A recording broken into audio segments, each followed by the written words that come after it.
Hello everybody, my name is Lurk the Relic, and today I'm going to be trying something a bit different with my filming, so bear with me. But today I'll be reviewing the Transformers Studio Series 86 Deluxe Class Perceptor, a figure that is of a character I love. Now, for those of you who don't know who Perceptor is, honestly, I don't really know him very well either. I did grow up with the G1 cartoon, but Perceptor was never really a character I paid much attention to. All I really know is he turns into a microscope, and that's as much as I know. I'm sure Chris McFeely has a video on him, but there's no way I was going to watch that before I filmed this. But yeah, turns into a microscope. He's kind of a scientist guy, and that's all you really need to know about him. Before we take a look at the figure itself, I'm going to focus in on the gun, as I normally do.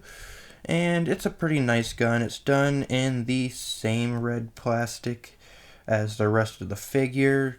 It's got a little magazine clip. Not sure what it is, but it does look very nice. I'm sorry my camera will not focus. But, just a little red rocket at the front, and that's pretty much, it's not a very advanced gun, it's just pretty standard. And if you want to, in his microscope mode, there's a little tab in the back that you can peg it into, and now you got storage. Yay! Now, the microscope itself does have a little bit of posability. You can move the main body up a bit. You can move it a bit, and then the tray part you can kind of move. It's on a tight hinge joint. And then the actual microscope bit is on a very nice ratchet, so you can get some different movement on it. Now, moving on to size comparisons. First, here is Legacy Core Class Shockwave, my previous review Studio Series 81 Bumblebee Movie Deluxe Wheeljack, the one who said I had to film this, and my most recent plaything, the Fans Hobby Double Agent A. Before we get into the transformation, I would like to take a second to look at some of the details. Once again, if my camera will focus. There are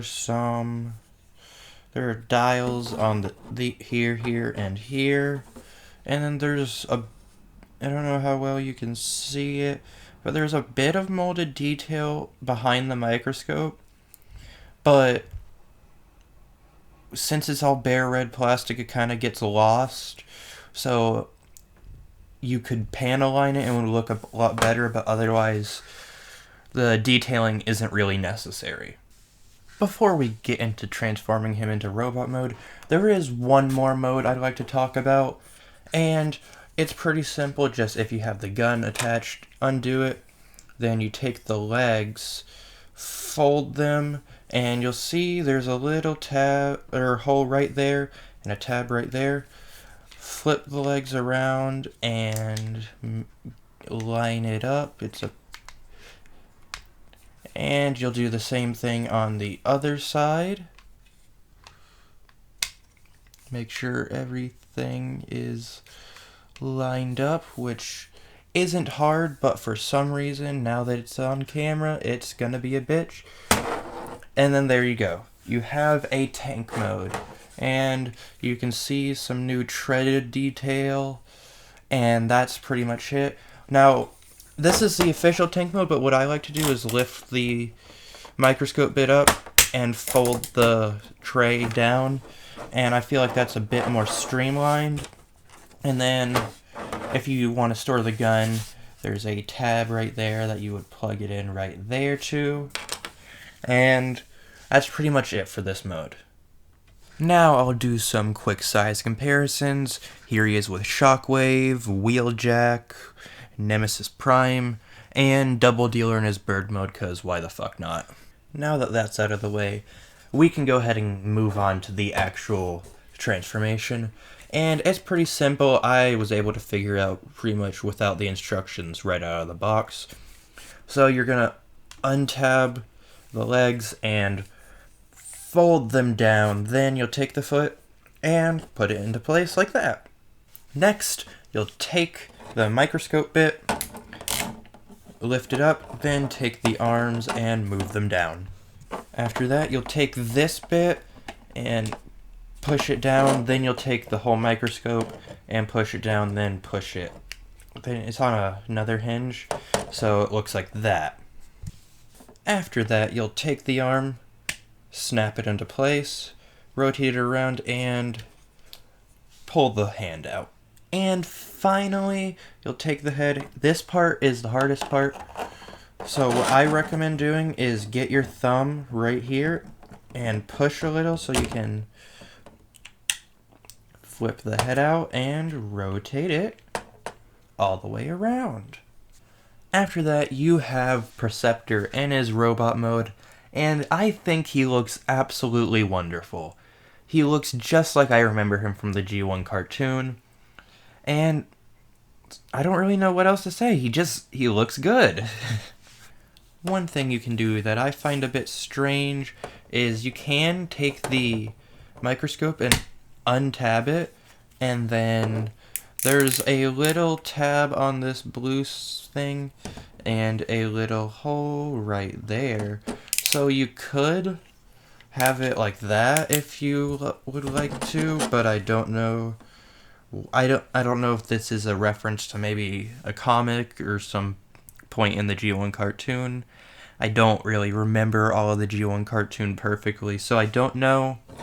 I'm not sure why this is here, but it does give me an excuse to get just a look at his head sculpt if we can have a focused camera.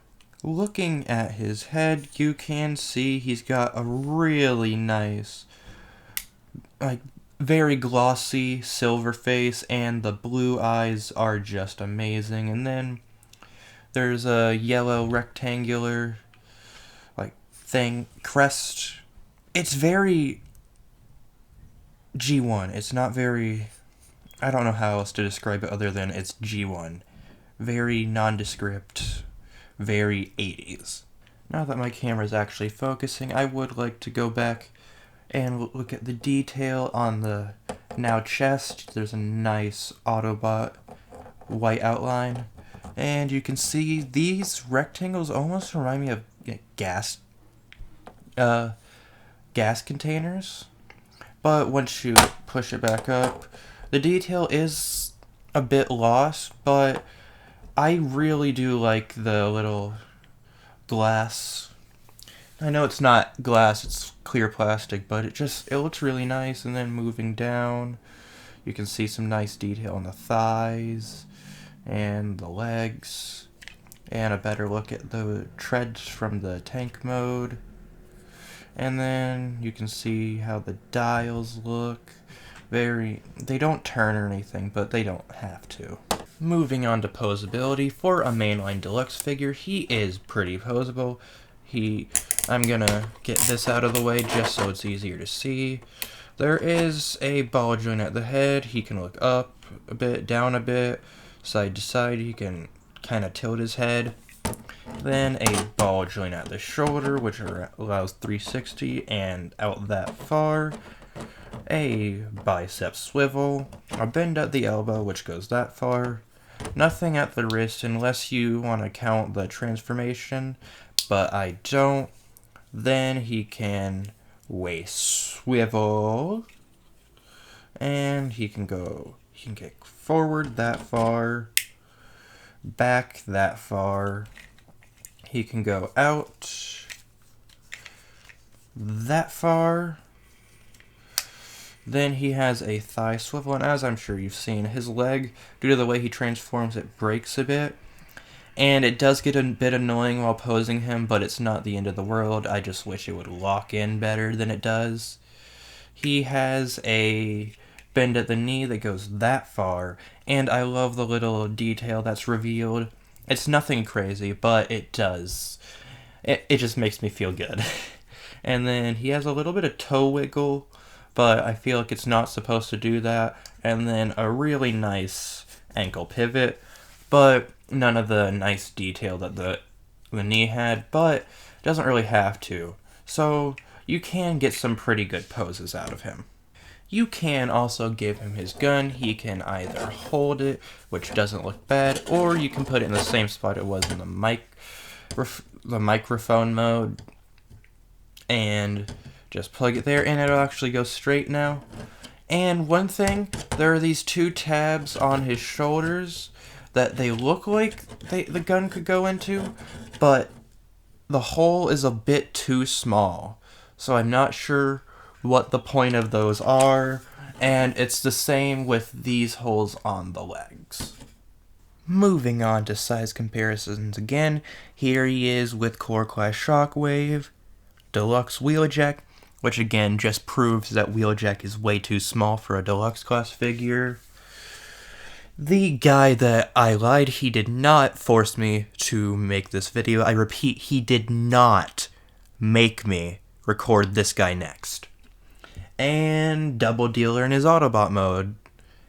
And while I'm talking about this, if you want to see me new figures I buy before I review them, go ahead and check out my Twitter and my Instagram. They'll be linked in the description below.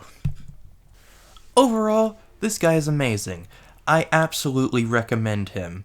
If you're a fan of the 80s cartoon, or just a Perceptor fan in general, go ahead and get him. And if you don't like a guy that just turns into a microscope, well, they threw in an extra tank mode as well. So, overall, definitely get this guy if you're a fan of mainline Transformers. That's going to be all for this video. I hope you enjoyed. Bye.